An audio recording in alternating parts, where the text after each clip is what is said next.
And welcome, everyone. We're glad you're here. Welcome to our Cyber Threat Workshop from RiskIQ. My name is Josh Mayfield. I'm joined today with Benjamin Powell. We're going to take you through some threat exercises and some cybersecurity tips and tricks when it comes to working with internet data sets, attack surface management, third parties, APTs, snooping around those third parties, and a lot of those various things. We're going to give it just a minute or so for folks to start piling in. So we'll just give it a 30, 60 seconds or so. And I can see folks digitally trundling into the room. This is a more of a classroom setting, very much feedback, give and take. We're going to go over real threat information, real threat artifacts, so be careful on what you click. We have all the legal disclaimers to give you later, and to make sure that you're good there. Additionally, joining us today is Caroline Yoon. She's one of our solutions architects at RiskIQ, and she's going to be able to assist you. Think of her like a teacher's assistant. You know, we're in the classroom, and she's the one that's quick to get you a new copy of the manual, or to point you in the right direction if you get stuck on an authentication or logging into the trial for the workshop or anything like that. So again, we're going to give it just a couple more seconds here. Benjamin, I know we have a lot of content to get through today. We're talking about a lot of data sets, and that's kind of our calling card. We have a lot of them, and so it makes for a long day when we're getting through how to leverage all those data. So you want to kick us off and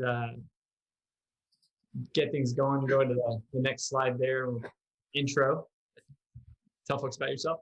Sure. I'm Benjamin Powell. I'm the Director of Technical Marketing here at RiskIQ. My background, I ran IT groups from servers to network to security, state government, local government, biotech, financial services.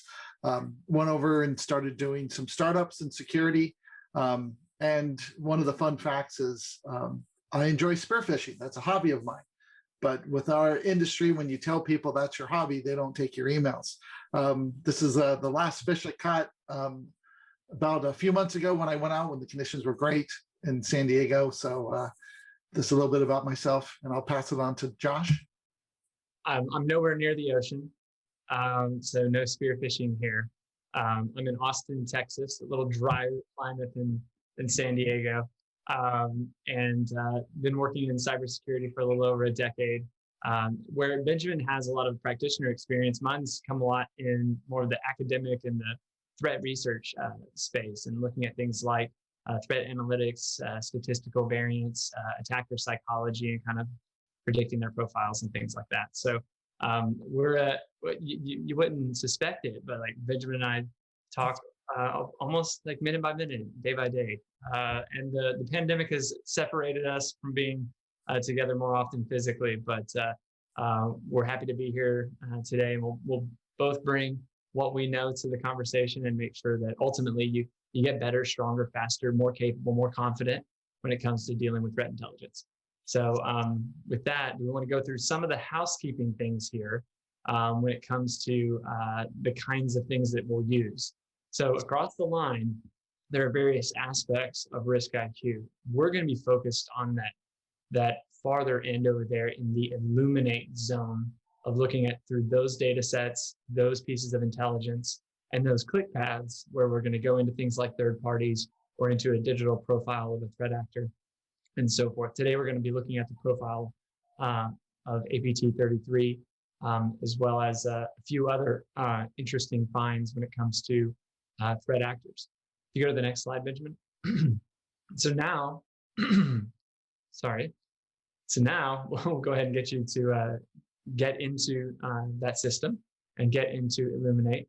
You'll go to the link. Do you want to drop it into the chat, Benjamin? You want to do that? And then folks can link to it. And give me a quick second. I need to just grab it and put it in here. So one thing I want to remind everybody, if you have your own account already, and you can just add the promo code, and we'll show that in just a second. So give me a second. I am going to send this out to everybody. Okay. And I will go back into the slide. And here we go. So one the promo code that we're using today is CTW-ADV-threats.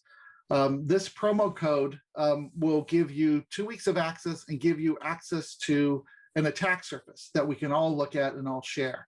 So it's really important that you use the promo code because otherwise you won't see this attack surface. So this is just like if you were this organization, or if you were an Illuminate customer and you wanted to purchase like a partner's attack surface, so you can see how they're doing. It's that look and feel like you would have of your own, but it's going to be a different attack surface. Right. Now, inside of RiskIQ, if you log in, under account settings, this is the area where you put the promo code in. And so you can just type that in. It's case sensitive. And as soon as you click out of that area, you'll see that your numbers will jump up. So if you are a free community user, this will give you Illuminate access for 7 days. So when we use passive total and other things, we might jump around to other applications so we can look at the full aspect of an attack surface, the attack vectors, and try to infrastructure chain all of the information together to find out the full extent of an attack and that maybe that attacker that's coming in. So as we go through, if we go to one of these URLs, I will copy and paste them into chat so you'll have them. You'll have a copy of all of the slides. So everything that we show today, you'll get a copy of. And then we're recording this, so this will be available on YouTube shortly after our workshop today. Now, please remember, this is live. And if you have a question, put it into the question area or chat, and we will address them, as many as we can. So, Josh, you want to talk about the disclaimer? As I mentioned earlier, we are working with live threat information, and so the big part there is your best judgment. We encourage you to use your best judgment. You could be using your own corporate resources, your own personal resources. You could be working from home in a personal network or on a corporate network, any number of different things.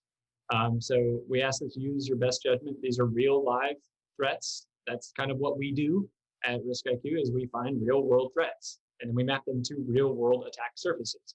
And so we're going to demonstrate that today, and you'll have your test attack surface to then see those relationships and see those connections, understand their relevance. But part of that is, again, just navigating with care and caution. So, but we're all adults here. We trust you, but the lawyers rule the world, and so we have to put out the disclaimers. And one thing you have to remember is the attack surface that we're going to be using is a real, actual organization's attack surface. This is all public information that anybody could put together if you have the right tools and resources to be able to piece everything together. But RiskIQ is doing this on a daily basis and giving real information about what's happening and how those change over time. So would you like to kick off the first poll question? The reason why we're doing these poll questions is we want to find out your level of understanding and also what aspects of the organization you might be working with, so we can kind of cater how we're saying things and how we're doing things to put things in perspective for yourself. So can we kick off the first poll question? Yeah, and we do have a question coming into the chat. I think someone's asking for the promo code. And so on the very bottom of every single slide is the promo code. So it's CTW-ADV-threats. And it's case sensitive. And it's case sensitive, yes. So we have the poll question up, and principally, again, to Benjamin's point, when we're thinking about like vulnerabilities that are fresh off the presses, or a global scale attack, vis-a-vis Microsoft Exchange or Sunburst, SolarWinds, those kinds of things. And we want to get ahead of vulnerabilities such as that. Does that tend to be a vuln team thing? Is it kind of an equal share, or is vulnerability intelligence something really that the threat team's owning and the vuln management is really that side? Just trying to, because we're working with a lot of intelligence today, some of which is vulnerability. So just trying to gauge your level of experience and responsibility with it. Okay, so we have about 38%, almost all the threat team. There's about 56% equal responsibility, and about 6% almost the vuln team. Almost all the vuln team, yeah. really appreciate everybody participating there. We're also like helping our peers just to understand who's in the room, because this is very interactive. We're a community-driven organization. I mean, the app says community.riskiq.com. So we're helping one another by just sharing our experiences. So, and to your point, if you go to the next one there, Benjamin, in terms of hunting and resources and sharing, you want to talk folks through the resources that are available? Sure. So what we like to do is we like to publish some of our full attack surface investigations, things like that. You can get to this resource page by going to riskiq.com/threat-hunting resources. And we'll put recordings there. We'll put exercises, a few workshops back. I gave some API scripts that were in Python. And so that's where you can find these things. And then we have 2 full-blown investigations that take about 2.5, 3 hours, where one of the founders of Passive Total, Brandon Dixon, went through Turla and another investigation, and used open source intelligence, and then all of the information you can find with RiskIQ, and showed how projects can be used to enhance your investigations and keep track of everything. Yeah. So, yeah. Real good resources. Yeah. That are there and available. And as we get into the exercises real quick, just in terms of analogizing and setting up sort of a framework, if you go to the next slide, Benjamin, there's sort of 2 endpoints. You know, there's your device endpoint that we think about, and then there is this other half of our attack surface. On the device side, we're kind of familiar with that. Something happens on it, some signature is detected, some behavior, something, and it is cause for concern, and then analysis kicked off via EDR, next-gen AV, et cetera. We know those usual players, and then we subsequently get intelligence, get some sort of response insight, and then push control update to my broader fleet of endpoints. So that's my device side of the attack surface. So what about the other side? Well, now we're talking about the internet. The other endpoint is the internet, okay? And so in the same way, something happens on the internet, and where I'm entangled with it. In the same way I get entangled with a threat actor on my device, I get entangled with threat actors in my digital sphere. And in the same way, I want to investigate that, understand insights, apply threat intelligence, understand relationships, and graph them, because that's the essentialness when it comes to the digital side, is the relationality of all of it, because it's just a big glob mess and entangled together, and then push that out to my overall attack surface. And that's sort of the digital endpoint. So when you think about my attack surface, it really consists of both those sides. And if we think about it in terms of it's the other endpoint, it then becomes something that's not as daunting. Sure, there are more devices in that sense of the one-to-one, a URL, a packet, a code, a JavaScript, etc. Sure, it can become pretty widespread, and there's a lot of third parties involved in that as well. But when you start connecting the relationships, that's where things start to take hold, and you start to see what's good, what's bad, what's me, what's another, what's adversary, what's ally. You can start to see those things. And so if you go to the next one, Benjamin, that's really what we sort of set out to do. Was you guys are threat program folks. You lead threat teams. You find adversaries. You want to unmask and defeat them, but there are some real challenges. Digital ate the world. Everything's diverse. It doesn't really have a commonality of workflow. There's an overflow of threat intelligence, and most of it doesn't matter. So finding and prioritizing what really actually is meaningful to me is something that's critical, especially when you're trying to build out a threat program and also defend against active threats you have right now sitting in your lap.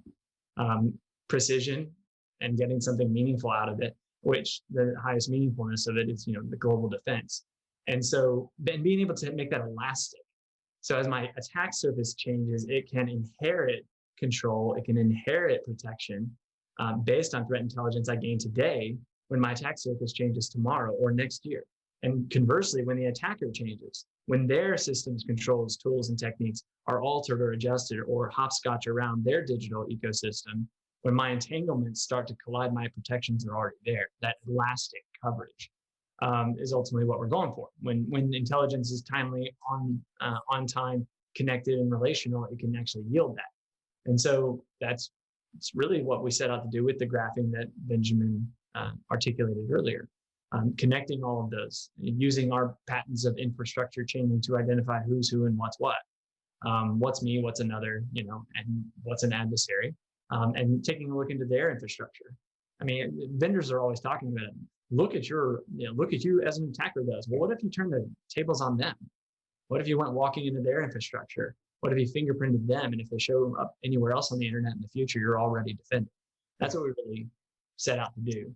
And our customers use it in really we call it the wheel, but really a wheel of different pieces of their programs. So some programs are, third party is the main driver. Some it's vuln. We're going to talk about vuln and third party a lot today. Others, it's still just, I need to see myself. And so they really begin at that attack surface level. But all those various intelligence types really come together for those different teams to really solve those four major challenges. Everything's digital. Most doesn't matter that I consume in intelligence. I need it to be relevant. I need it to be actionable. And I need it to provide elastic defense. So now we're going to get into some lab exercises where we're going to use these tools, use that graph. But first, I think it's important probably, Benjamin, to kind of set where are these threats and then where are these data that do link together. So we did our homework. We're going to show our work now of what are all of these data and how do they relate to the threat landscape. So when you think about like the vulnerability landscape, think about like the last year, the changes that we went through because of this pandemic and everyone not going to work and everybody was remote. So I'm going to go through, and these are just some headlines that have happened over the last year, where zero-day vulnerabilities were coming out. People were using remote desktop protocol and trying to connect to work, and things were being exploited. Databases and exchange servers and firewalls and VPNs and all the different things that we had to deal with.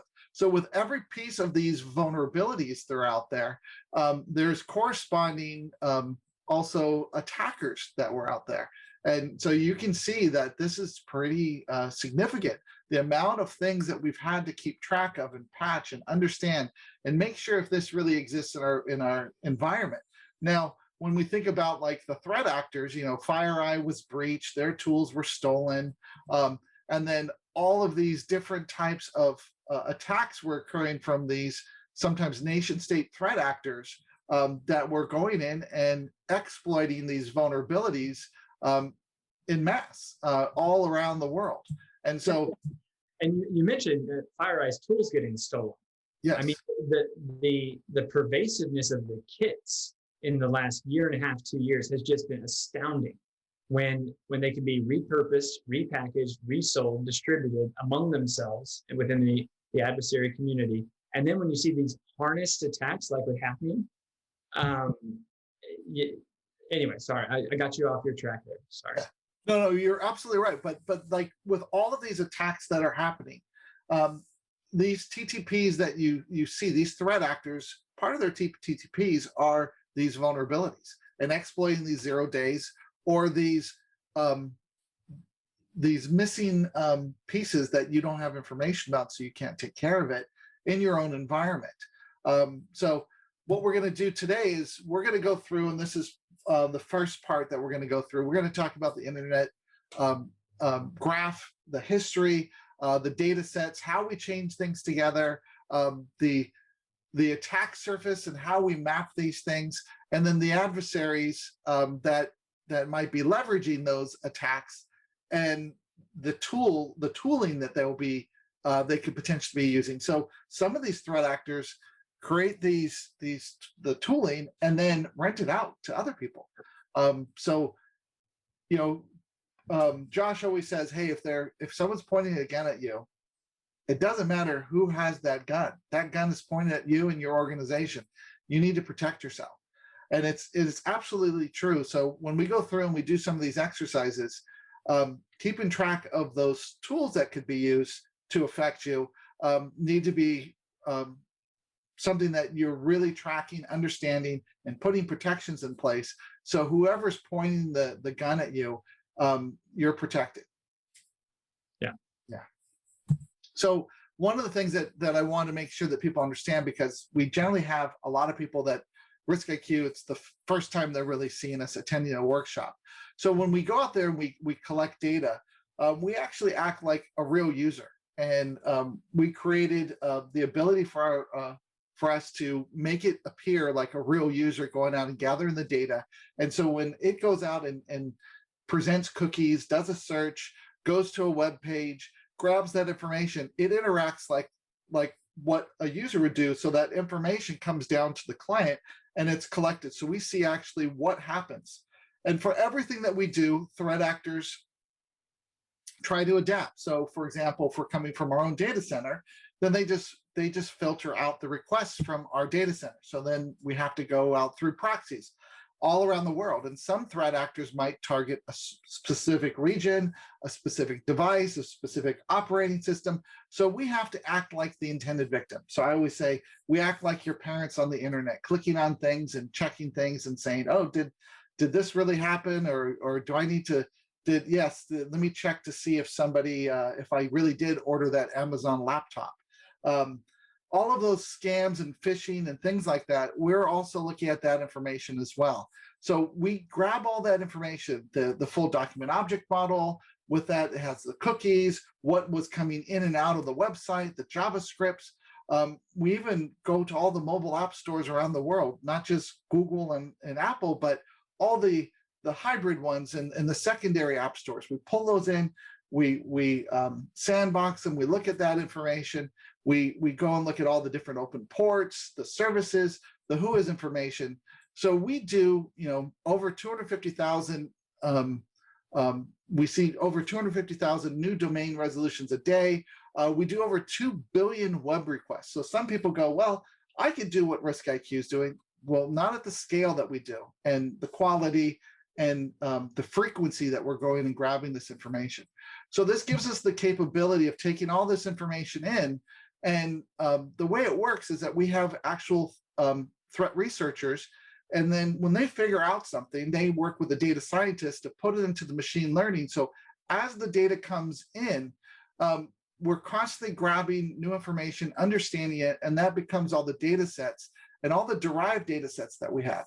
But the one thing that we have that no one else has in the world is, if we determine after an investigation, let's say an investigation took 6 months, and there was a piece of code that was on a web page that if you saw that piece of code, you can link all this infrastructure together.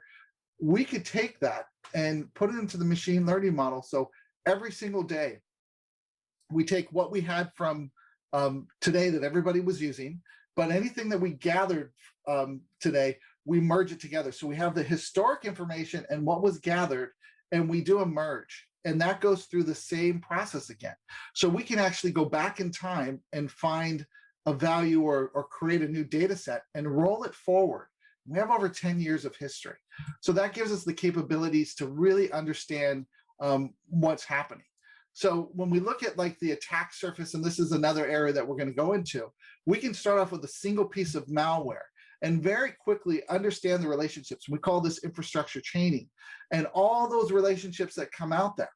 And what happens is, if somebody published something, whether it was RiskIQ or somebody else, they give you certain information. And what we've done in our threat intel portal, that's on the homepage when you log into Illuminate, we take that community intelligence, that open source intelligence that was published, and we make it available that you can click on it, because sometimes those indicators might be an image or in a way that you can't pull it out unless you typed it. So we do that. That's the first thing. Then we also enhance a lot of the articles with a researcher going through and finding additional information. So that gives you the capability of understanding more than what's published. And so we call those RiskIQ indicators or enterprise indicators. So if you're a paid customer, you get to see those extra indicators. So it will jumpstart your investigations. And those also tie into our reputation score. So when you look for an IP or a domain, we give you a reputation score, but we tell you why we gave it that reputation score. Maybe because it was inside of an article that was published, or it's on a block list or something like that. So we'll give you that information. And so these are the type of things that we do. So what does this really tell us? Because of this dynamic landscape and everything's becoming decentralized in this last year, the traditional way of intelligence, you need to change, you need to grow, you need to see this dynamic aspect of everything becoming digital. So I want to kick off a poll question. So Barrett, can you kick off this poll question? And then we're going to jump into some examples. And attack surface intelligence, Benjamin, here for the poll, you're meaning information and awareness about my digital footprint. Correct. Right? Where is my digital footprint? What's it interacting with? What's open? What's closed? What apps are running within all of that? Is that the way you're right? So think of it this way: if we're writing Microsoft Exchange, are we hosting it? Or do we have any divisions that are also running it? Are they patched? Sometimes there's the lag between when something gets done and something gets reported, or when you think something happens, but because you have so many of something gets missed. All it takes is that threat actor to have one miss, and they can get in.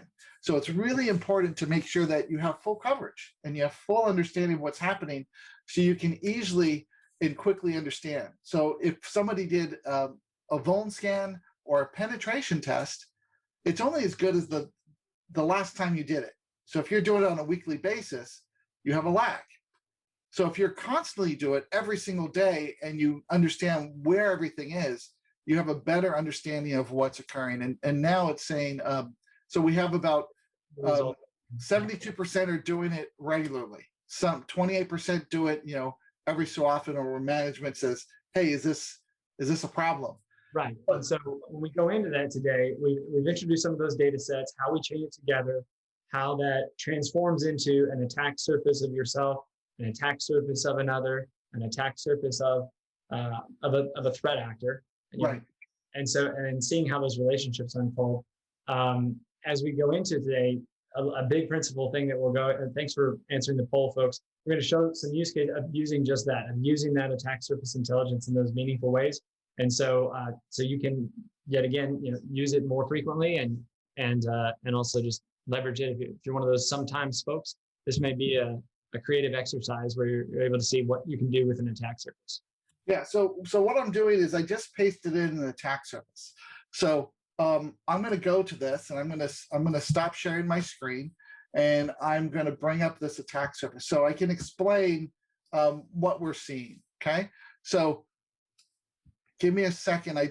I'm bringing it up, and I'm going to bring up another window just so you can see, if you're on the home page, how it's going to look like. And because this is like a third-party attack surface, and it's not really part of your organization, like tied into the organization, you have to access it through the direct URL. And so I gave you, with that promo code, access to this ISP, and this is in Monterrey, Mexico. Okay, so on our main screen here, when you look at your attack surface, it would be here. So if you're in an Illuminate trial or Illuminate customer, you can have visibility into the assets that make up your organization. So for us, we're going to be using this particular organization to view their attack surface and what's happening. Benjamin, forgive me. I'm going to ask for a little housekeeping exercise. Yeah. Would you mind zooming in on your resolution of your Chrome browser here? No problem. Is that better? I think that's better for the group. You're able to see a little bit more detail of what we use. A lot of gray fonts, so when they're small, they can be difficult to read. Thank you. No problem. So I've zoomed in so you can see this. So when you think about RiskIQ and how we've changed over the last year, it used to be that you had a question and you would come to RiskIQ Passive Total and you would look for an answer to say, I have this IOC, tell me more information about it. And then when we launched that threat intel portal, which is this was back in July of last year, you can now come here and read about something. You can say, I want to research something. or I want to find out more about this particular vulnerability or problem or threat actor or article. And you can understand that. And then now we're to this point where we've launched the attack surface. And if you're a threat intel person, you probably didn't have direct access to this information, or it was stale information when you got it. So this gives you the capability, like if it's the first thing in the morning, you get your cup of coffee and you can come here. And if I look at the high severity, this is something that you should take care of right away. If I look at the orange, this is something that you might need to work with another group to let them know, hey, the certificate's going to expire in 2 weeks on the web server. And if we don't take care of this, no one's going to be able to access it. It's those types of things, or maybe a less severe vulnerability out there. And then the low severity things are more of a hygiene things that over time, hey, I need to plan to take care of this. So if you click on one of these, you'll see the list of all of the different high severity vulnerabilities and articles. And then the number is the hit where that attack surface actually has something that corresponds to that. So that's what I want to show you that. And then as we go down through here, you can see this is the actual assets that make up your attack surface. And they change potentially every day. And over the past 30 days, this attack surface has grown by 2,896 new items, new hosts that were in there. Now, as we move down, you can start looking at the technologies that are here. And you can see next gen, there's IIS, all the different things, Cloudflare, Apache, and then the frameworks that have been seen on this attack surface. And the cloud adoption, like where is this actually hosted? Is it in Amazon? Is it in Microsoft Azure? Is it in GoDaddy and IBM Cloud? So you can see the breakdown of your attack surface. And this will change. The next section that you will see are vulnerabilities and exposures. So if there was an article that was published in our threat intel portal, this is the hit where it's the relevant information to say, hey, this article mentions something that's in your environment. Maybe there's a vulnerability that you have in your environment, or if it mentioned a domain or IP, maybe that might be part of it. And this is an ISP. So the ISP could have tons of stuff from many different people. And that's why we have this, this broad, vast amount of things that aren't too good, okay? And if we scroll down even more, you get the breakdowns of the sensitive ports that we've seen on this particular attack surface. You can see they have 51,000 RDP connections. There's Telnet, there's VNC, there's SQL servers that are directly accessible from the internet, Microsoft Remote Desktop Gateways, there's some Hadoop, SSH. So you see this big breakdown. And then as you come down more is some of like the hygiene and the different things that you're going to see, or the certificates and the domains when those are going to expire. And this last part is how, when we look at all these assets, all these domains and IPs, we're given a reputation to say, why is this bad? So this particular attack surface, there's, DDoS we've detected in like 49,000, credential harvesting, command and control servers, SSH brute force happening. So there's a lot of bad stuff in here. And so when we go through, we're going to be doing some exercises. We're going to be leveraging the information from this attack surface and looking at some attacks and how that correlates. So you can see a global view and you can see a local view. So the global view is everything in the world. And then how does that affect you in your local attack surface, your own organizational attack surface? Do you want to mention anything else? Well, no, and I really appreciate that overview. I know a lot of people are getting into the trial right now or using the promo code. And so some of this is new terrain for you. So I'm glad we got through the little harbor tour. You had also put together a couple of slides that sort of illustrated the use cases. And so, and again, we'll share these with everyone after the fact. So kind of the documentation from the lecture before the lab is the kinds of things we're able to do with attack surface intelligence. And so being able to keep up when things are difficult, being able to see not just your own organization, but another, being able to see things as they change. We talked about that elastic protection, what's old, what's new, what's coming, what's me, what's another, what's abandoned, what's rogue, and just being able to understand it as it changes in the moment. And then next, Benjamin, the being able to do the fingerprinting, as you were just discussing, being able to say, here's the asset, here's the vulnerability, here's the threat intelligence, and colliding them together to be able to understand where to focus. And then being able to, honestly, I think on the vulnerability stuff, personally, I think threat teams can save vuln teams a whole lot of money on their scan cost, because they can prioritize a whole lot better by seeing what's actually relevant in their attack surface, what actually is up to date, what's up to snuff, what's actually being targeted, what actually is accessible via port scanning services, et cetera. There's a whole lot of intelligence that's already been gathered because it's already on the internet and we already scooped it up. And so the vuln team doesn't have to go shooting off scans in the dark. So one, they get to save a lot of money. Two, it makes the vuln teams look better because it's like it's intelligence about themselves relevant to them to then go and get ahead of the curve. So I mean, we've seen the decline. Well, you're going to go into Microsoft. So yeah, I'll go into this. So yeah. So when you look at the attack surface, okay, what really happens is, like hashes were out there, and you go, okay, that's very easy. I take the hash, I put it in. If I see the hash, stop it. Don't let it in. And then IP addresses, those are kind of easy too. Go block this IP. Don't let anything go to it or come in from it. Domains are pretty simple as well too. Once you find a bad domain, you can do something with it. The host artifacts get a little bit harder because you go, well, what's really running there? What version is it? What patch? So it's a lot of stuff out there. The tooling is challenging because this is attack surfaces that the threat actors have. So if you find the tooling, you now need to find that tooling where it is in the world.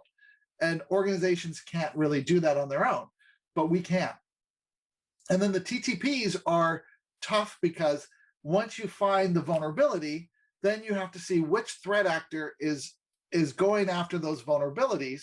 And if you do that, then now you can say, okay, I know who might be attacking me because I know that these threat actors are attacking financial services and I'm a financial services company.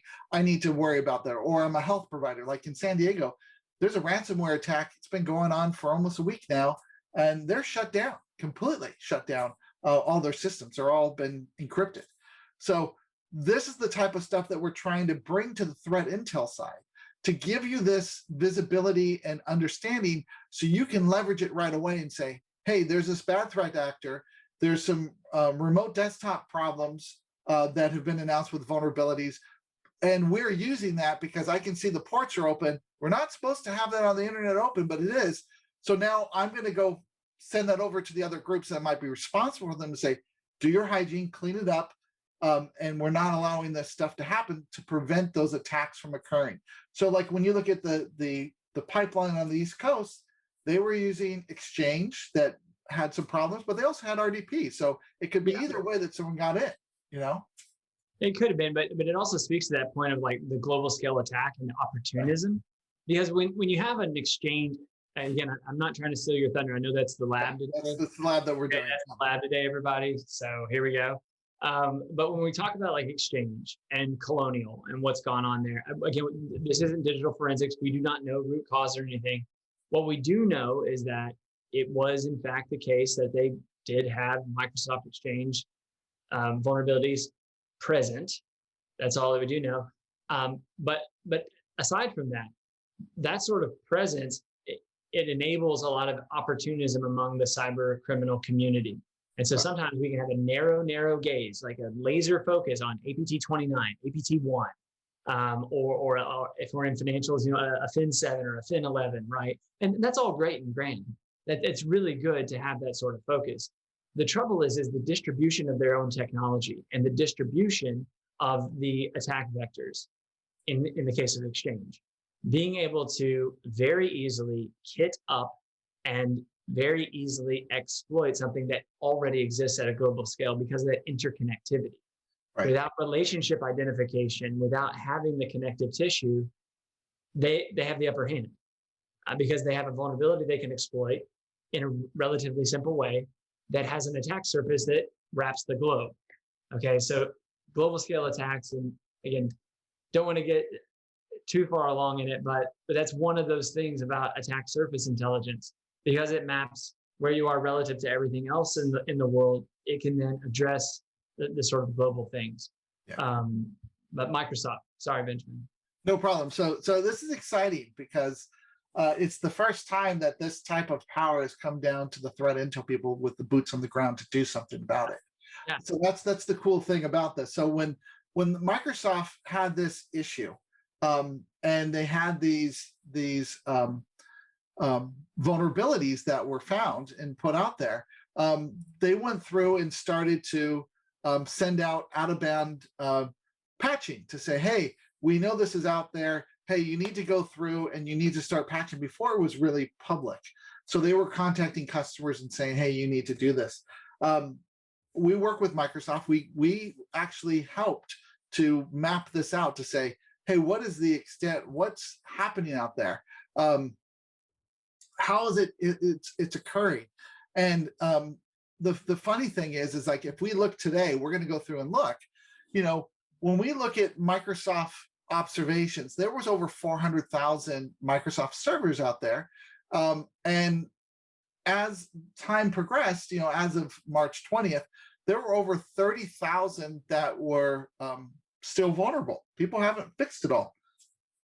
But some of these attacks that are out there, somebody can get in without even authenticating. They can exploit these machines. So it's really important to fully understand this and understand this intelligence.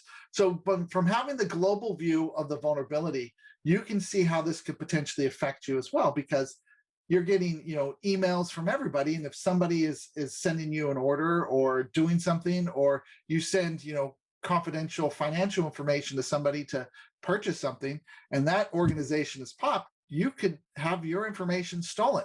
So this affects everybody. So you need to have the situational awareness to understand, this 0-day happened. How big is the scope? How big is this vulnerability that's out there? And then how does it affect me, my partners, the people I work with, my customers, and understand that relationship. So when we look at what happened with Microsoft, as we started to see these announcements in the news and all of the patches being released, you can see that from March 10th to March 20th, it's not a long period of time. They went from 92,000 to almost 31,000 vulnerable machines. So tremendous amount of information that we've processed to understand not only what versions were there, but we even the webhooks to see if somebody was even compromised. And we helped with notifications to organizations say, hey, you might have been compromised, because we found some remnants of how those threat actors go through.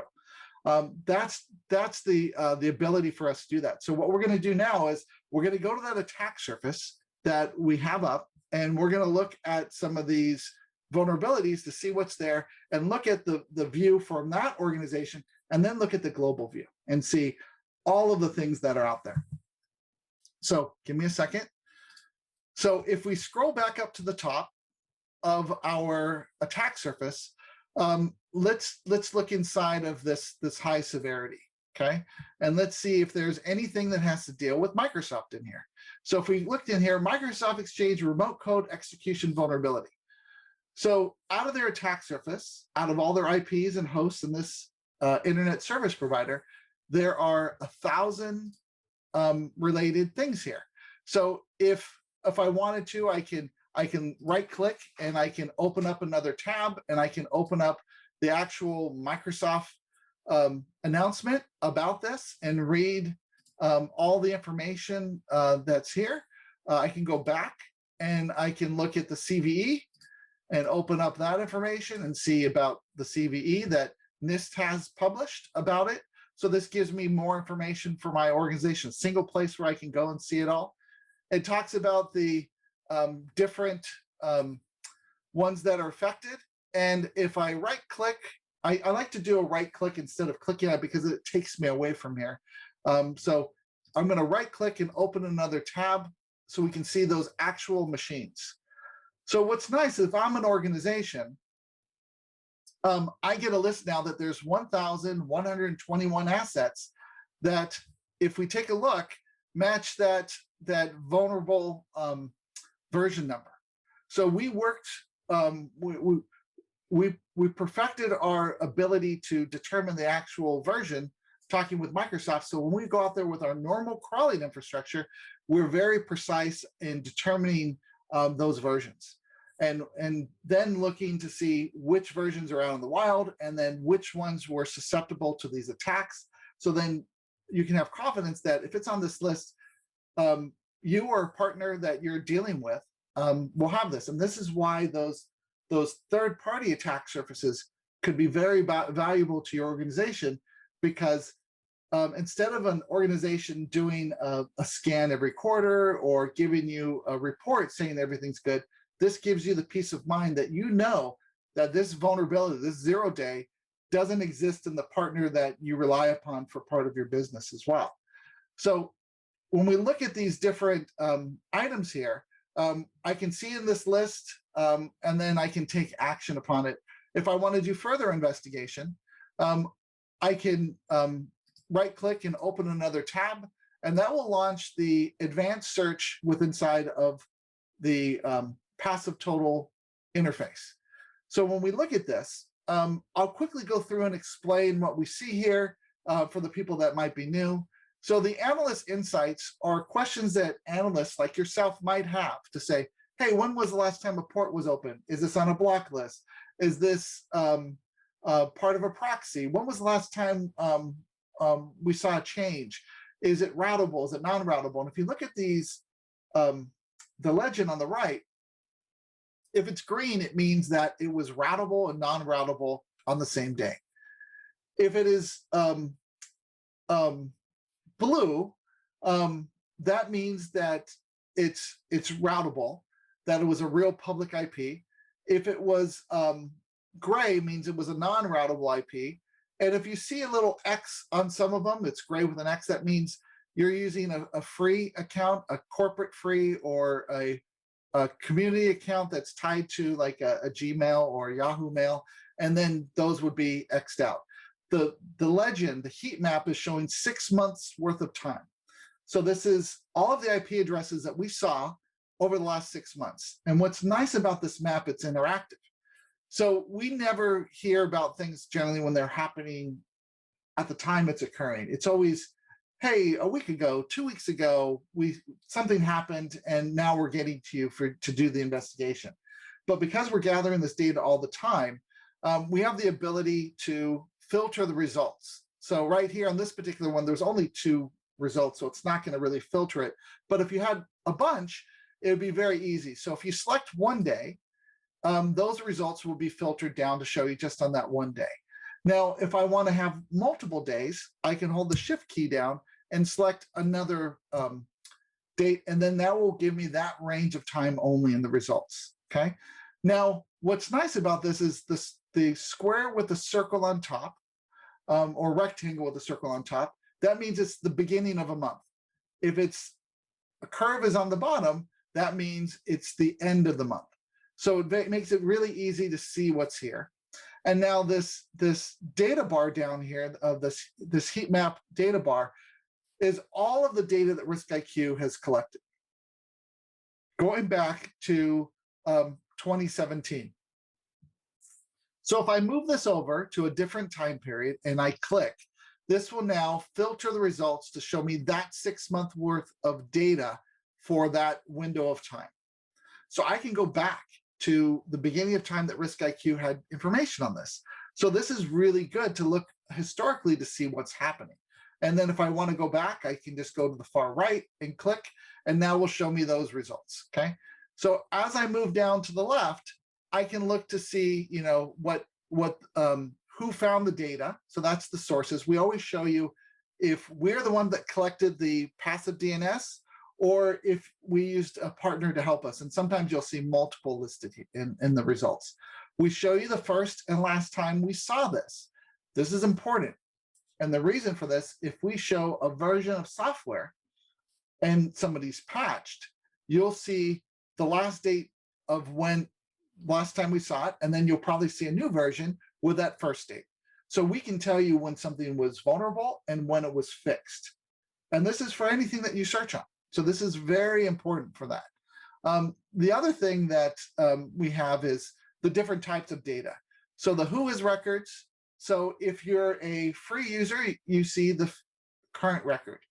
If you're a paid user, you can go back in time and see historic records. You can see all the ones that we've collected over time. The certificate information. So with the certificates, what's nice about this, it's not just the web server certificate. It might be a certificate that was created for a remote desktop connection. And we're going to get into one of those in a little bit. So you can see who created it, and you can go through the history of these certificates, okay? And all the alternative names and who they're with. The trackers are the little bits of code that we keep track of. So this might be a Google Analytic code, a clicky ID, things like that.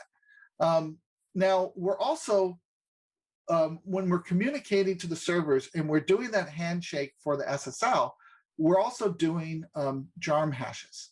So the JARM hash is like how the encryption mechanism worked, and that could be used to fingerprint a machine as well a little bit. It's like casting a net, but the net is pretty big.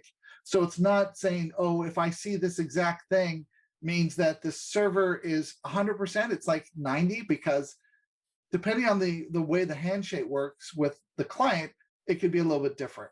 But this one is mapping out that web connection and how that is. So we give you those. So I can look at the JARM hash, which is very specific. The fuzzy, as you move up to the extensions and the fuzzy hash, the net gets bigger and bigger and bigger to get those data, but it will be in there, but it's a lot of information. The components, this is going to be all of the different things that we've seen running on that domain or IP. So then you see all those components listed. The host pairs are that when we go to a web server, maybe it's pulling in an image from Facebook and it's sending out Google Analytics or running a JavaScript from the place. So we can understand what's coming in and what's going out of all the websites. The open source intelligence, the hashes, those are the articles or the hashes that have been released. Projects, if you've created a project or if there's a public project, the cookies, and then we get into the services. When you look at an IP address, that's the only time you're going to see the services tab. And the services tab is when we communicated to that,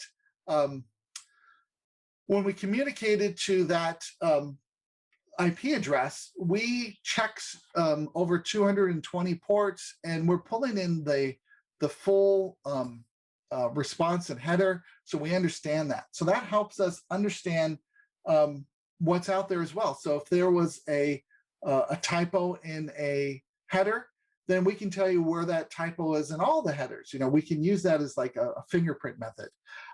You can see here that that's port 443, port 80, 587, 8080. So you can see all the different ones that this particular one has here.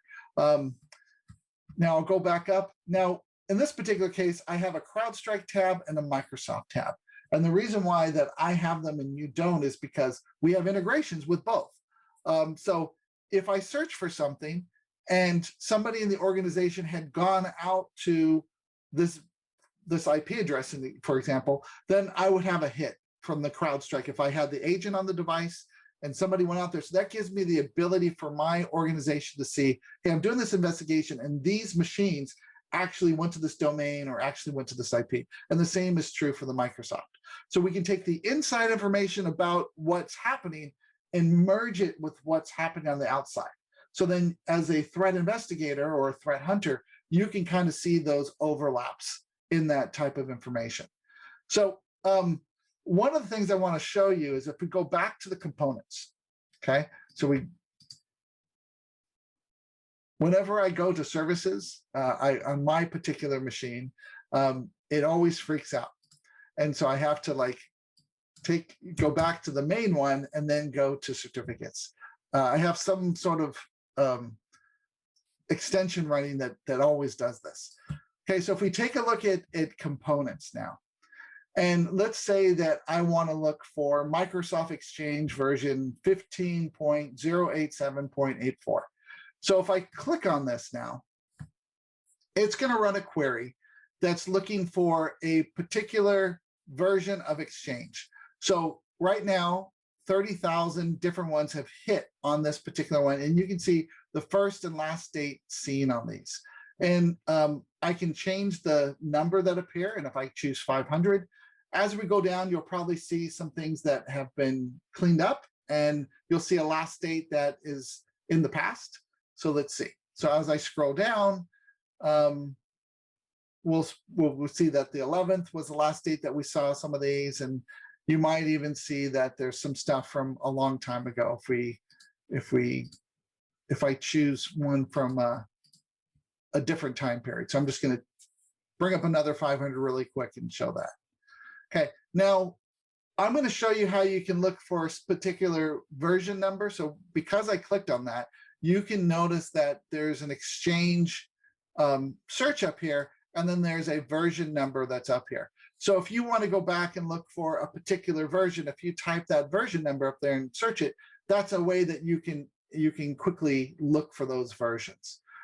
So I can look at the global scale. So I have 30,000 other machines in the world that have this particular version of Exchange. So it gives me that capability of now looking at this and understanding the impact of the world and the impact on my org. Josh, did I miss anything, or? No, we were just gonna, at this point, go into a little bit of a summary of what it was like when it comes to the Microsoft Exchange global attack and what's been done with that vulnerability. And so over time, we have seen a significant reduction in those that we're tracking. We are working closely with Microsoft to keep tabs on all of these Exchange servers worldwide. We do have certain detections and signatures that have been developed in collaboration with Microsoft. It is trending downward, and we're happy to see that. And we're getting lower and lower, and more folks are prioritizing those that don't have to have the cumulative updates, and then kind of the long tail are all of those that are on even previous versions that need a lot of CUs to get up to speed on the latest April patch. Yeah. So what I want to do now is I want to switch and talk about some ransomware and some threat actors. So when we're looking at like ransom, it's in the news all the time. And it's even more now than it was in the past. In the past, people worked from the office where we had a lot of safeguards and a lot of ways to monitor traffic and see what's happening. Once people went home, it opened up a can of worms because they don't have the same ability to protect those individuals unless you're running something on the actual device and monitoring and blocking. So an EDR type of solution, for example. We're seeing this daily now, where because of these vulnerabilities and how widespread they were, you had SolarWinds, you had the issues with Exchange, with RDP, and all these things. This is where you're seeing attacks going and getting specific organizations. They're not going after the actual individual small person. They're going after the big fish. And we saw this in the pipeline this last week. So a lot of these could be by leveraging weaknesses, things that were exploited, or even poorly secure RDP sessions. And so we're going to go through and show how you can look at your organization and make sure that you don't have any of those weak RDP sessions, and then look at how many are in the world, how many are myself, and then how you can leverage that knowledge to help your organization and potentially even your partners. So I want to kick off another poll question. So Barrett, can you kick off this poll?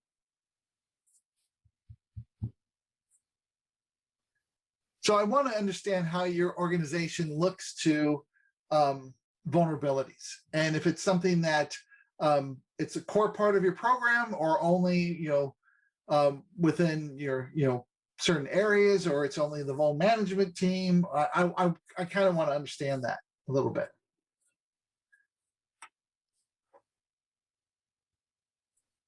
Yeah, one of the things that you had mentioned when we were putting together some of these things around the ransomware stuff was we did put out a paper whenever we partnered up with National Grid.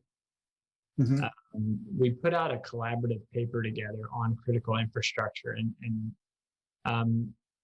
maybe we put that out there in the resources that follow up here. Since we did mention that, we also mentioned ransomware here. We Mhm. might want to put that out as a resource that just like breaks down some statistical stuff we did with them about a year ago on critical infrastructure. Sorry, yeah, but that speaks just to it. I mean, when you're doing research on a vulnerability, when you're looking into it further, when you're using intelligence, is that a core part of the program, and understanding how threat actors are using it, something the vuln team cares about, or something that you're doing? So I'm looking. We have 81%. This is core part of your program, and then 19%. We kind of do it. We track related to actors, but it's limited visibility into the existence within our enterprise. So if you run Illuminate, it's something that you can immediately start using and understand. So when we look at like the breakdown of common attack vectors over the top 3 ransomware types, I want to bring this over as I'm going to give you 3 links, articles. These 3 articles are from Krebs on security. I found another one on CrowdStrike talking about these different threat actors, and this is the last one, Phobos. Okay, so when you look at these types of attacks that threat actors were leveraging, you can see the first one, 21% was through phishing, and then 60% was RDP, and then 19% were from vulnerabilities that were in software.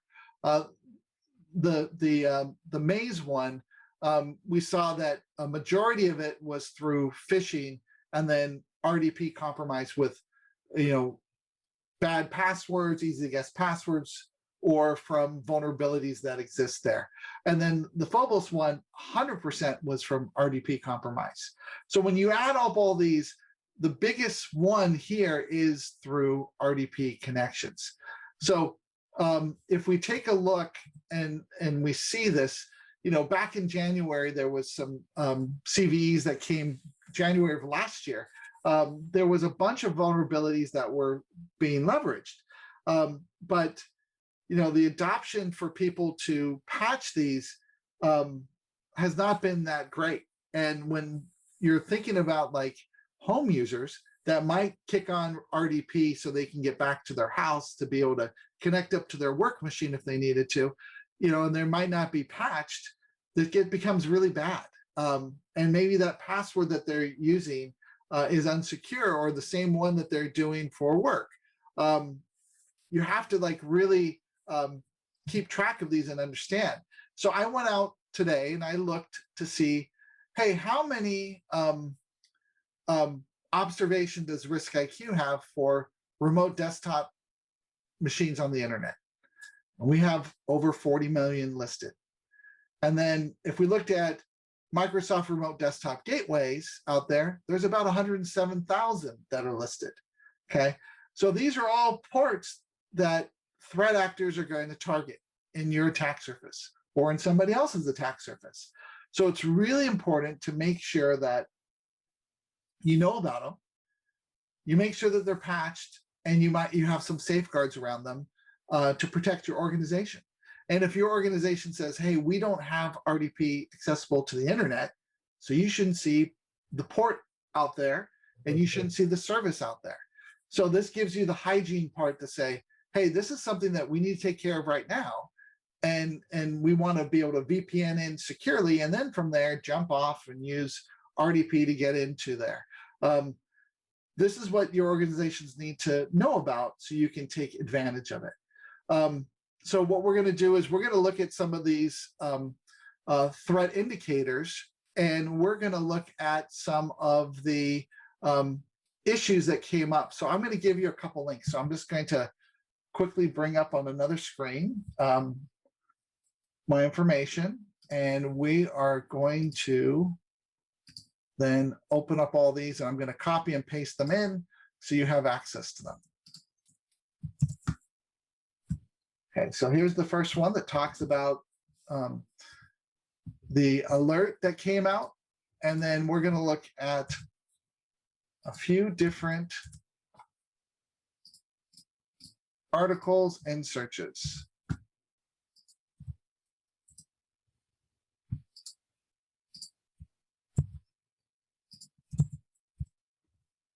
And while you're bringing that up, Benjamin, one of the things that has proliferated probably the most, it's just caught up on the is the interconnectivity of the use of ransomware. It has implications on cryptocurrencies, which has implications on mining and enslavement when it comes to that form of cyber attack. And all of these things just, again, being interconnected and shared among one another, from mining projects and tools to ransomware and the subcontracting efforts that many of the ransomware providers are doing.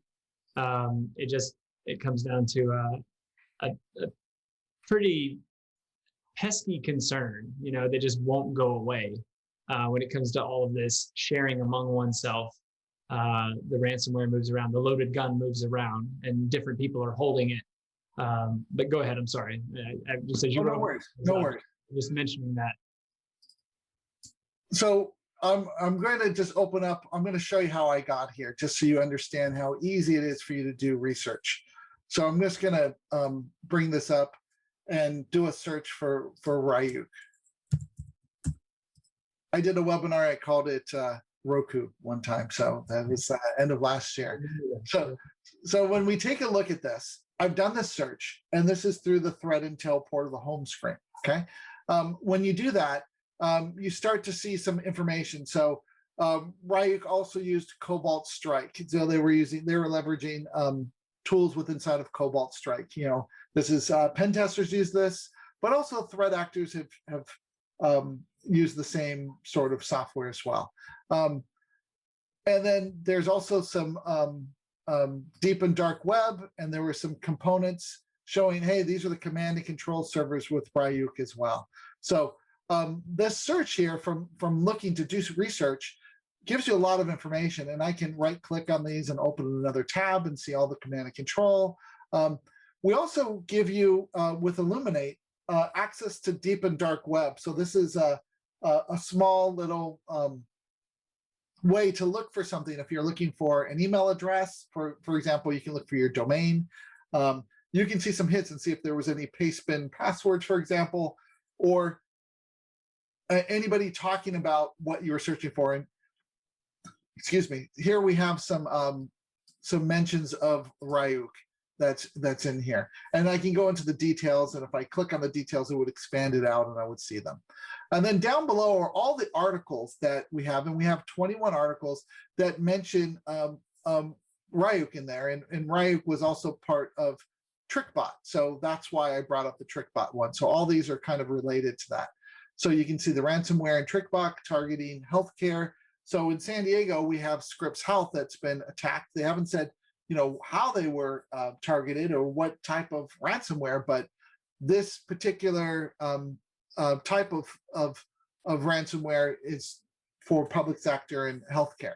So that's why I picked that one, but I have no information about what happened at Scripps Health.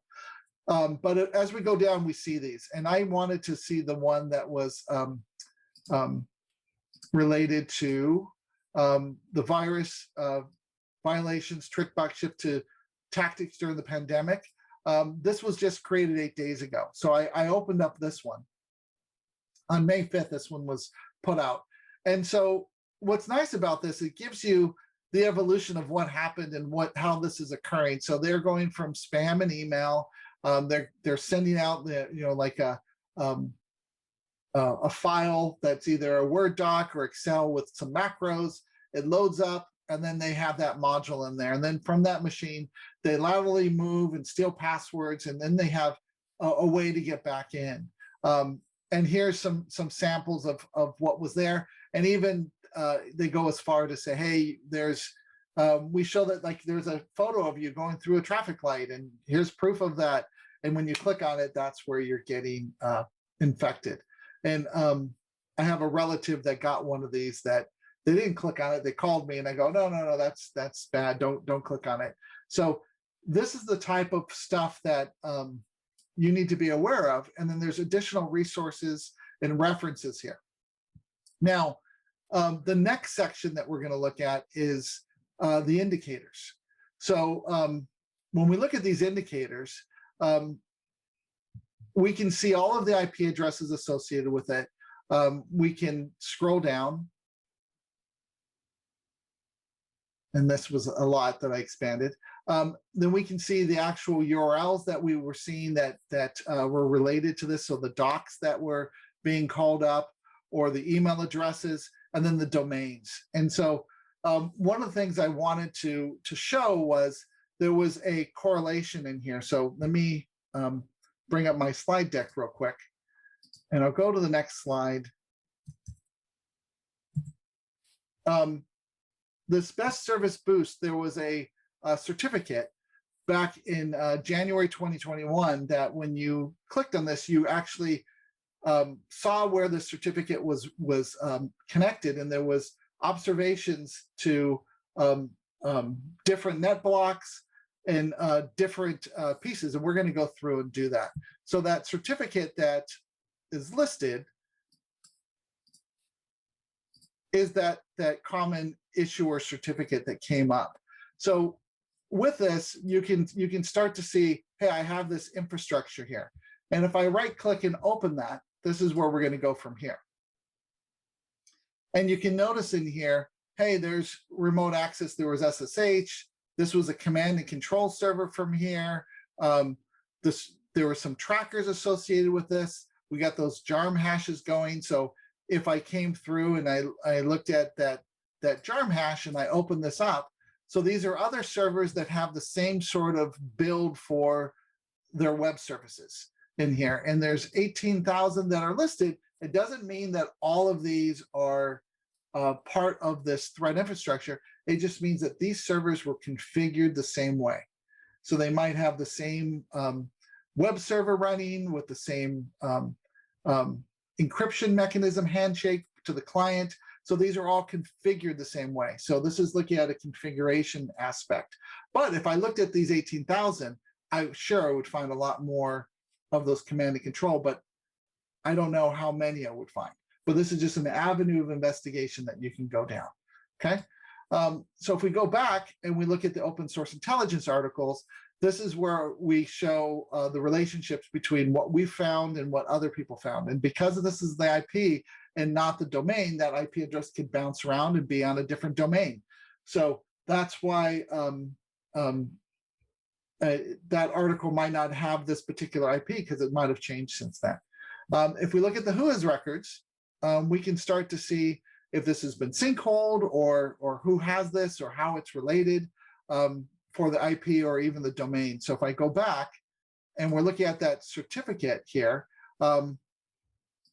if I go back to this particular common issuer name, and I'm going to open that up in another tab, let's take a look.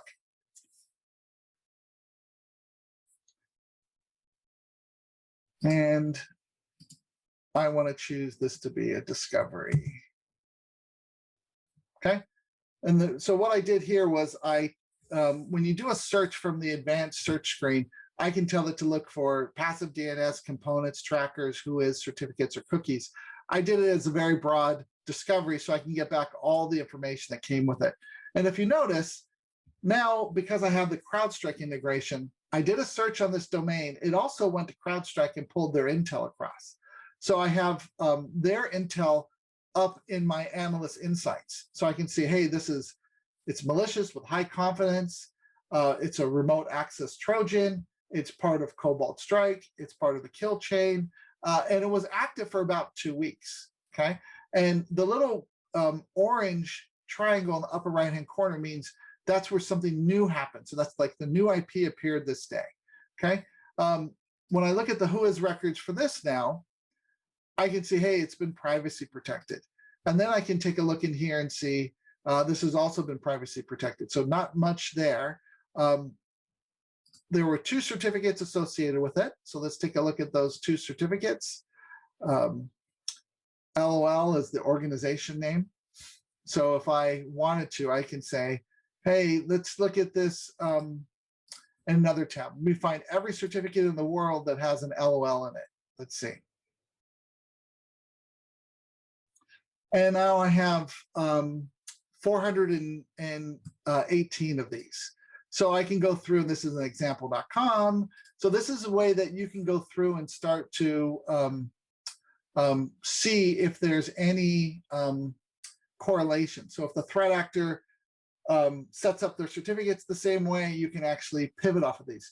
So a lot of times, WHOIS records have been redacted, and those avenues of investigations have dried up.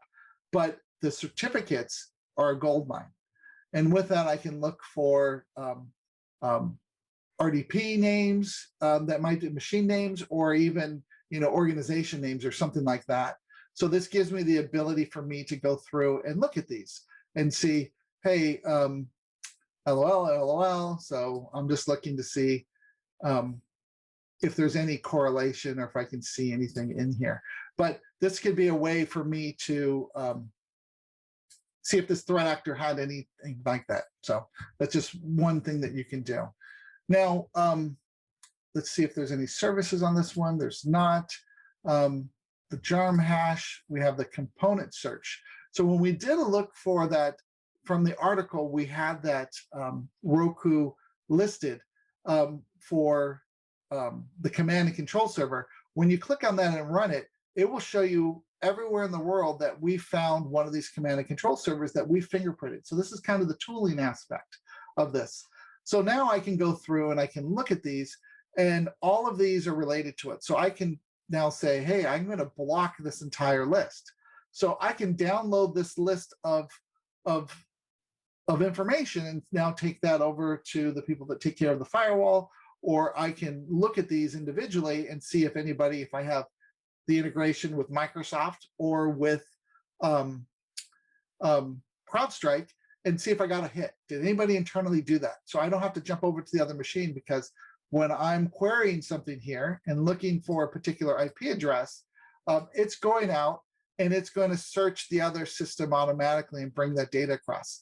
So over here, you can see, hey, I got hits on these. This was blocklisted by a third party, and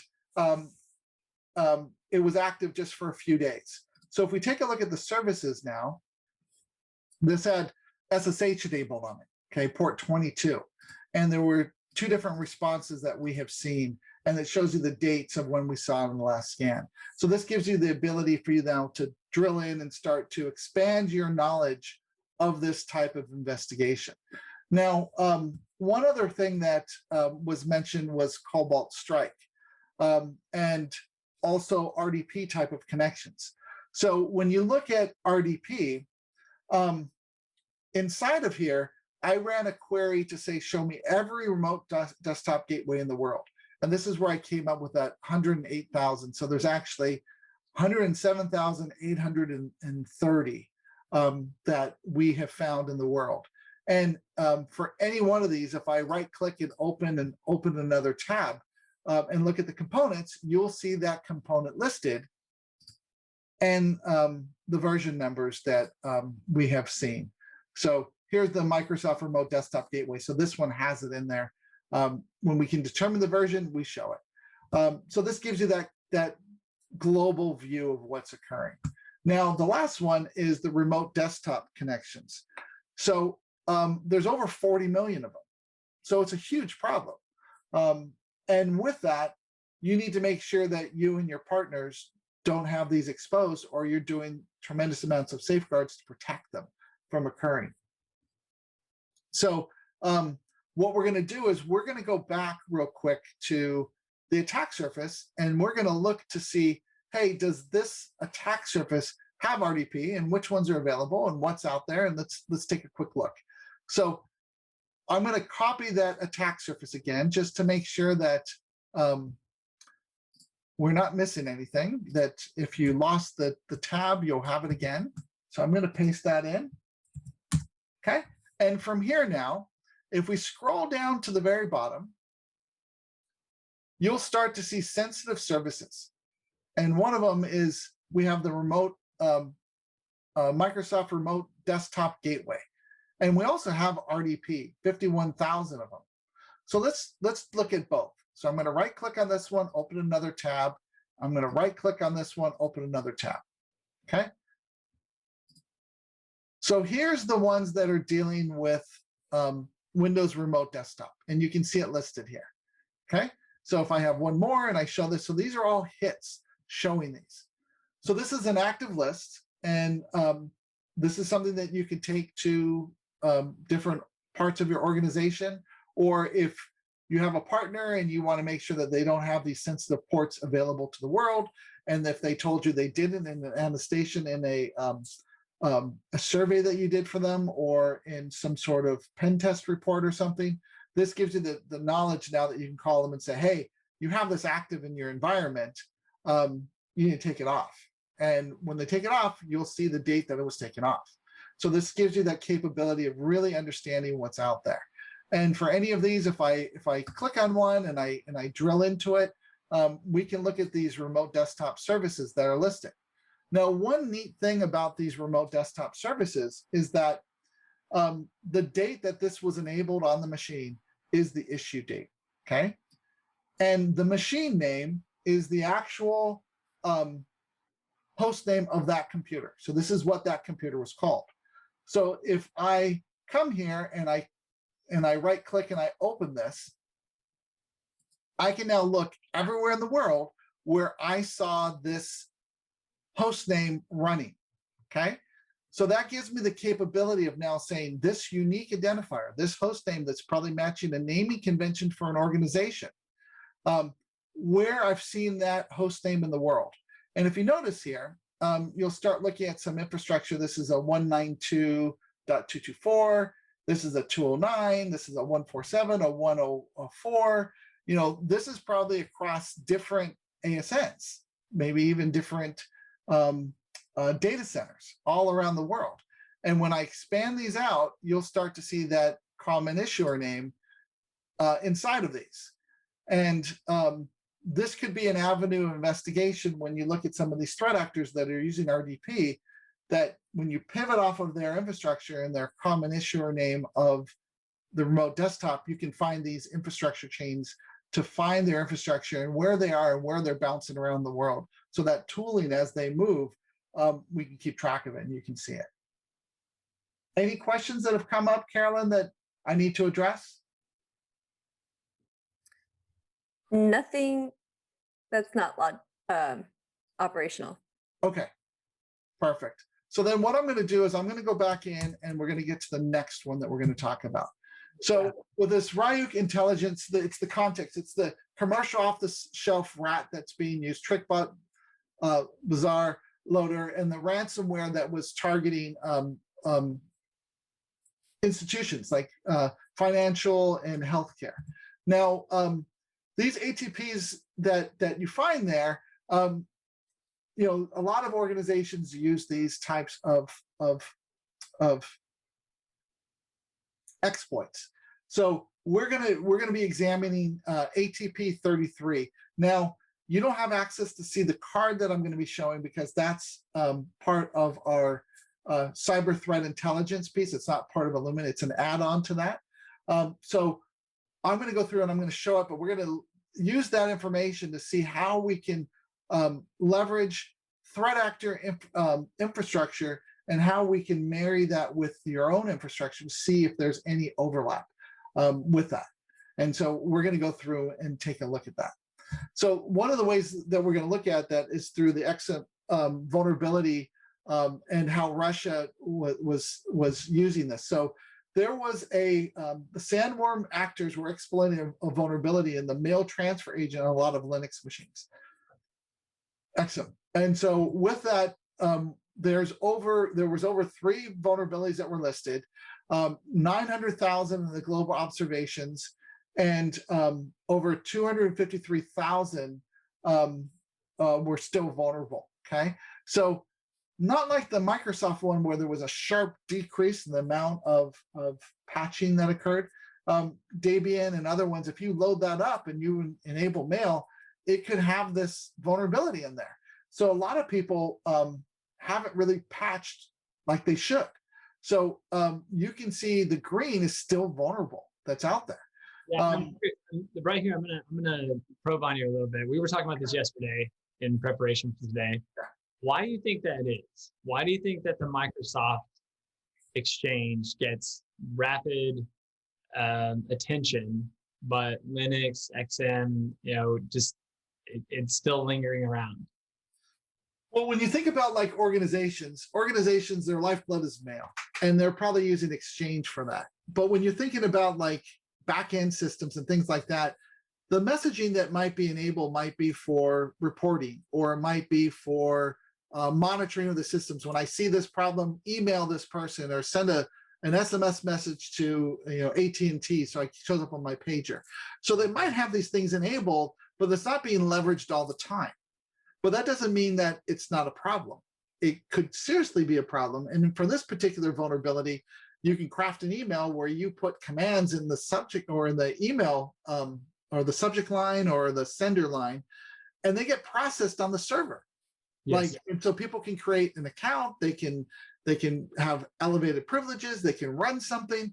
So if you're vulnerable, it's really, really, really bad. And so this is the type of thing that organizations need to see. If I have this, I need to patch it, I need to fix it. So this is why it's really important. Josh, we were talking about this, that it's like a smoking gun that no one's dealing with. Yeah, because I understand the business situation. I understand that everybody runs on Microsoft mail at the enterprise level. I mean, that's just a common concern. It's a business critical thing. They're going to pursue that. I worry when someone gets to that sort of root access level, that direct access to my Linux server, that it just concerns me because of its entrails that just goes to so many other things of my technology dependent business. And that's, again, what just concerns me is the ease with which they can create accounts, elevate privileges on a Linux machine. That is just wired into, if you're a digital business, I mean, that's going to have, again, its tentacles into so many of my, the guts of my operation. Yeah, when you think about Linux, a lot of those, they go, we don't want to touch it because if you touch it, it might break something because it might be core to the operation. Service, yeah, exactly. And you might have to bounce it. If we bounce it, we're gonna be down. We're gonna have outage. So that's some of the issues that you come across. Yeah, and it's not like everybody's waiting around with a lot of spare time. Right. So I get it. It just that was just the thing that worried me when we went back and looked at the stats, and just seeing its persistence in remaining unpatched. That was just the concern. And we talked about that. You're absolutely right. But the one thing, Josh, you have to think about too is now this information is in the threat intel hands. And you guys, generally threat intel is like after the fact. There was a problem, I did an investigation of what I found. But now we're proactively giving you information. So then you can look at this and go, we could totally get popped. The door is wide open and we need to fix this now.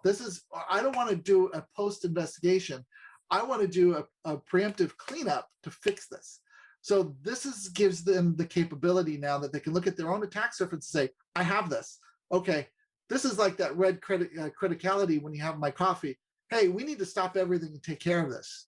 We need to do emergency patch. We need to bounce machines. We need to get this thing fixed. And then we need to verify that we didn't have any unknown accounts and any issues, because you could have been popped, you don't know, and they're just gathering information or slowly sending out data. So this is the smoking gun that no one in organizations are really talking about. And so what I want to do is I want to go into back to that attack surface and look for them and see them and see how big it is and if they're susceptible and what's happening. So the other thing too is because of that guts criticality. And just in terms of what we were talking about earlier, digital went and ate the world. Okay, it just is what it is. COVID, yes, accelerated what was already going on, gasoline on the fire. But I mean, when we say digital ate the world, what we mean is things that used to have like a physical nature to them no longer are. Our raw materials are now digital bits and bytes. Organizations are transforming themselves into service organizations. You have retailers like Amazon getting into the grocery business with Whole Foods. You have Walmart. Have you seen Walmart Labs? That just is this accelerated innovation place of digital change. There are brick and mortar companies that are totally transforming who and what they are in the guts. Again, that public face is one thing, but the guts in the back that's powering the change is all digital. Right. So one of the things that we were looking at when we were building this exercise was I may not even have that concern in my attack surface with XM and this Linux, level access concern, but my partner, my digital dependency over here, or some application that I have running from a third party, or some exchange, or some API, or some EDI, data exchange, some manner here in my fluid attack surface could be just as exposed. And so I guess, again, it just comes to that global look at everything. Okay, across the globe, we still see this persistent XM problem. Well, is it a problem for me? Well, it doesn't look like it is. But if it's a global problem, it's my problem. Right? Right. And so you were going to go, so what we did was we started looking at third parties. Okay, how would I find this in a third party if it's not in my own?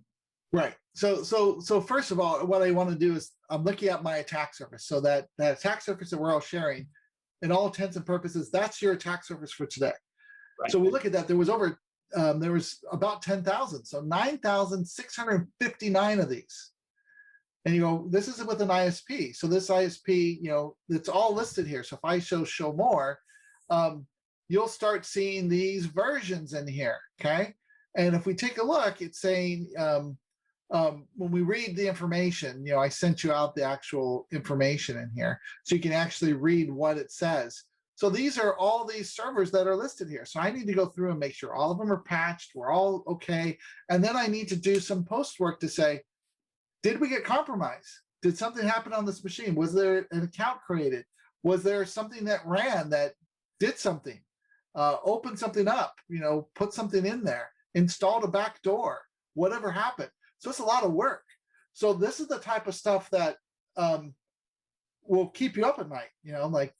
I thank God that I'm not still responsible for a financial organization and having to do this, because this is the type of stuff that we would be scared about and say, all hands on deck. This is what we're going to do for the next, so many hours until everything gets done and everything gets patched and fixed. So if we take a look at these components, if I want to find everywhere in the world, if I just right click and open up another tab, I can now see that particular version running in the world and see, everywhere that it is. So now I have my local perspective, and now I can see that global perspective. And this is going to take some time because it's going to come in. Okay. So all of these coming in. So I have 207,000 of these that we're seeing in the world right now for this particular version. Okay. So that's that local global perspective and why you need that attack surface in the threat intel side to prevent the attack or to stop it from occurring or clean up afterwards. Yeah. So one of the things I wanted to do, Josh, was I wanted to bring up an attack surface, and I wanted to go through it, do a little investigation, and check some stuff. So what I'm going to do is I'm going to copy some stuff. Okay, give me a second. I'm just bringing up my text editor real quick. You're not pulling a surprise on me. We're still doing the same one. Yeah, so we're gonna do that same one that I sent you yesterday. Okay. So I just wanted to take off that first piece because no one else will be able to see it. So I'm just going to bring it up. So I put a whole bunch of links in here. Okay. and I'm going to bring up, I'm going to search for ATP33.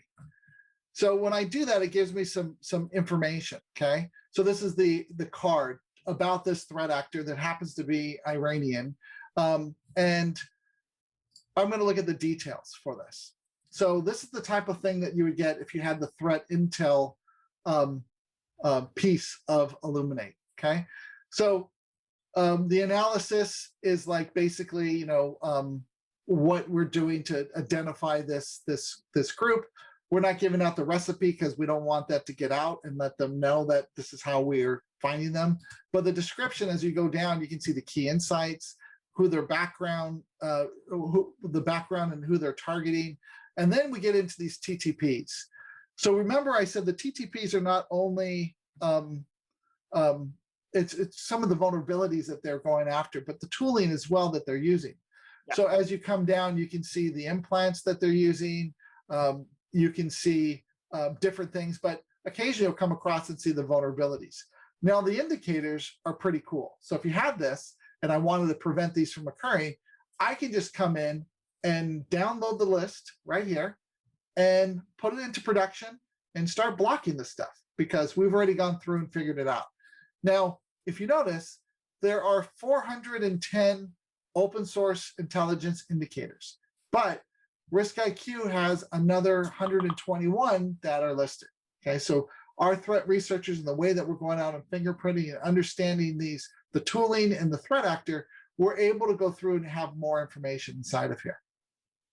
Now, related infrastructure means that, hey, there's something bad that we found, and there's other things that are on this thing that we found. So let's say it's an IP address. There's other domains on that IP, and we haven't really defined if those are bad or not, but they're related to it. They're related to something that's bad. So if you were going to do some investigation, you can look at those so you can get a better understanding of this threat actor, but we're monitoring them. And the minute we know that something's bad, it goes over to the other side. But this is the related infrastructure that might be where it's on your infrastructure and on the bad guy's infrastructure as well. So there could be a relationship there as well. So if we go back to these indicators, I went through and searched for the certificates one, okay? So I'm just gonna right click and open that up and open up that certificate, okay? And by seeing that we have there that it has a first scene, last scene, and its last scene is blank, means it's still active. Present. It's still present, okay? Again, we're using live stuff, folks, so just... So don't go to this domain directly. Absolutely right. Okay. So now, what I wanted to do is I went to this IP address here, okay? And I said, okay, let's open this up in another tab. So I open this up in another tab. And now I'm going to see the information about this IP address, okay? Now this is giving me some general information about it, but what I want to do is I want to also copy this. I'm going to right click on the logo here and open that up in another tab. So I go back to the main homepage, okay? So if I do a search on this one, okay, I get the reputation score and it goes, hey, this is part of ATP 33. Here's that detailed card that we're looking at, but I get some attack surface connections. And one of them is a connection back to our attack surface, okay?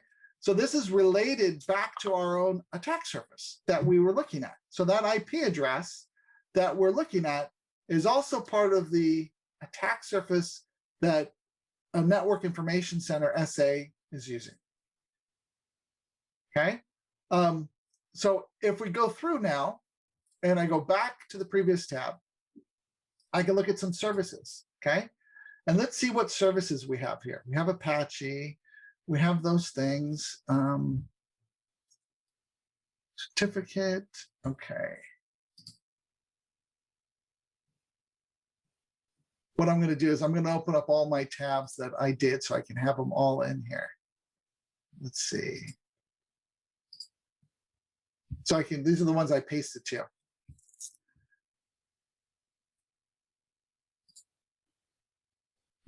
Give me a second, they're all loading. So here's the certificate, here's the IP.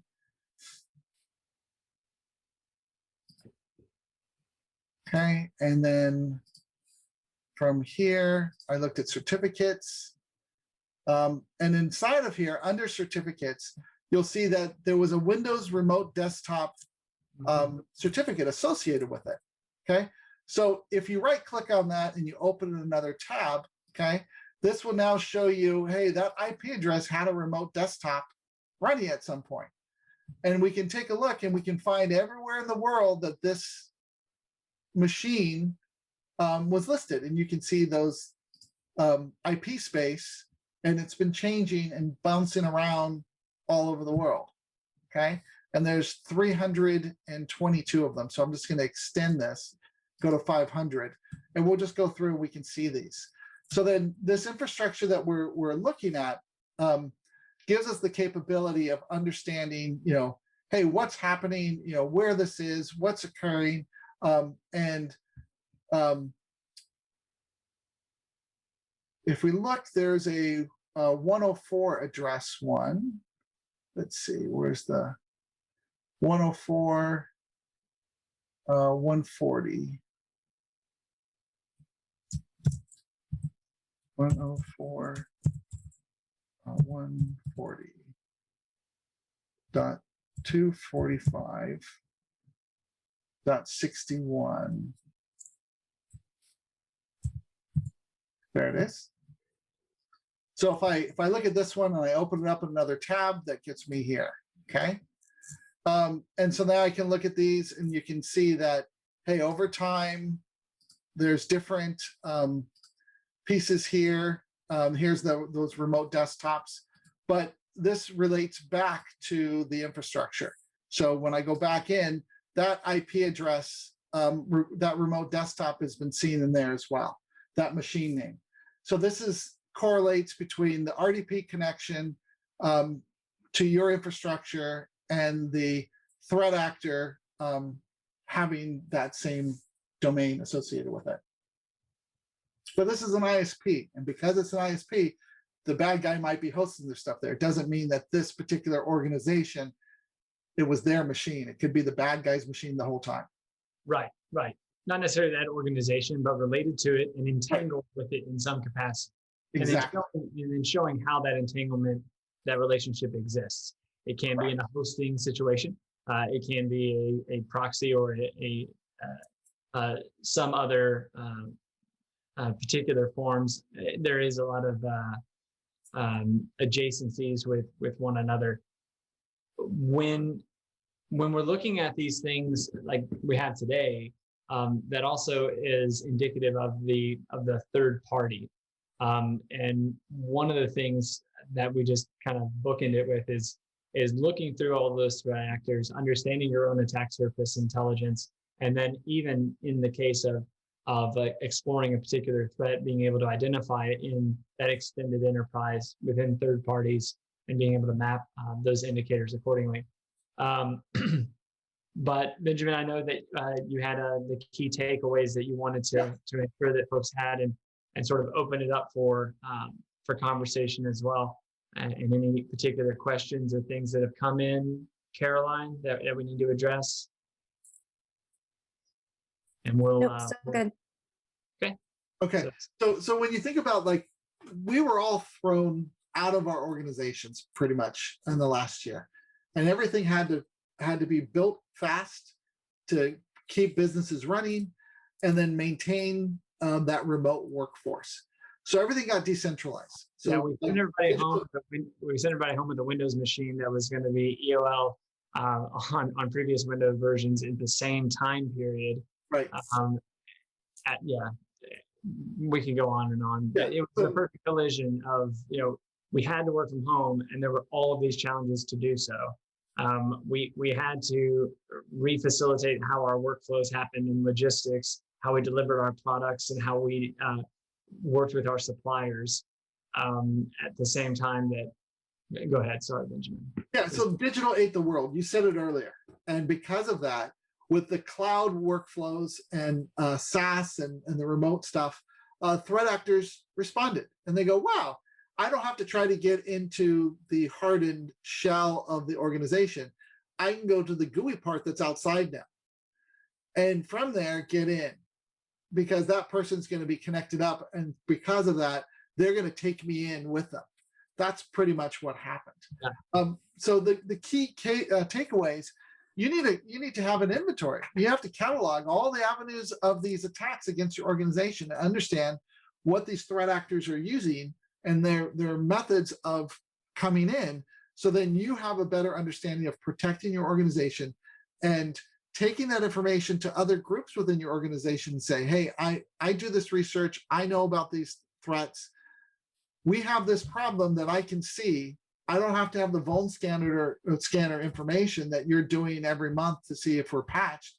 I can see right now we're not, and we need to take care of this because it's not correct. And then you have to develop that plan of understanding your attack surface and start to share that with the core functions within the organizations and understand where these remote access points into the organization are from this global world now, and how that is going to change over time, and your business drivers from not only yourself, but your third parties that you rely upon to perform your businesses.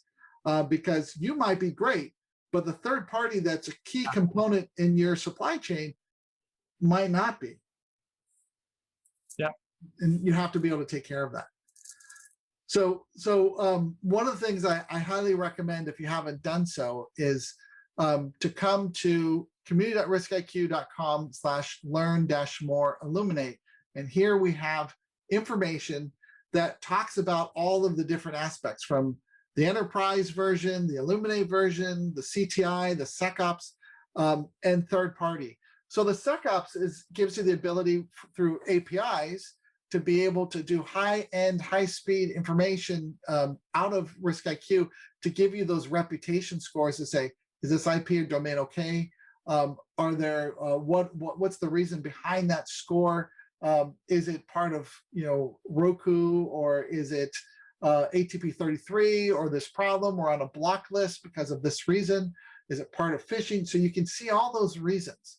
And then the third party is like your attack surface, but for somebody else that you can see. So that's apples to apples. Everyone's looked at the same lens. You can look at yourself, you can look at them and see where those issues might reside. And the CTI is all the advanced information about the tooling that we're tracking from these threat actors. One of the ones I didn't show, let me go back and show you. I forgot to do Cobalt Strike. So if we came back and I looked at Cobalt Strike, you can see all the different state-sponsored groups that are using it. But if I looked at that details of what's happening, we're tracking over 11,000 instances in the world. Yeah. So around where the tooling is the thing that's being profiled, and the threat actors are the groups that are taking part in it. Yeah. Right. And out of all the open source stuff that's ever been published, they only know about 2,453. We have over 8,000 additional indicators. So if you wanted to prevent those Cobalt Strike instances from ever coming into your organization because you don't use them, it's as simple as doing a download and putting them in place. And then as we update, you just update. Yeah. And for everyone, I did put the final link of the day. We've been giving you a lot of links today to that Illuminate page where it's the resource center. You can learn more about it. You can extend your trial and all of that. Watch some videos. Benjamin and I put together those videos. So that's what's there. So you'll see those and would love to be able to serve you anymore. Caroline, if there's any questions that have come through, or if anybody wants to raise any now, this is a good time that we can land the plane on the workshop for today and get to your questions.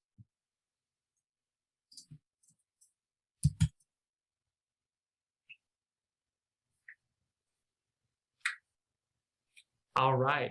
If there's nothing from Caroline, nothing from the group, you'll receive your follow-up email along with the links to the CPEs and the Credly certificates and everything there, along with the material and links to the various references. But this time it won't be links that you have to be cautious about. there'll be good links. And we're really happy you were able to be here today. And we'll see you again on another cyber threat workshop. Thank you, everyone. Bye-bye. Bye.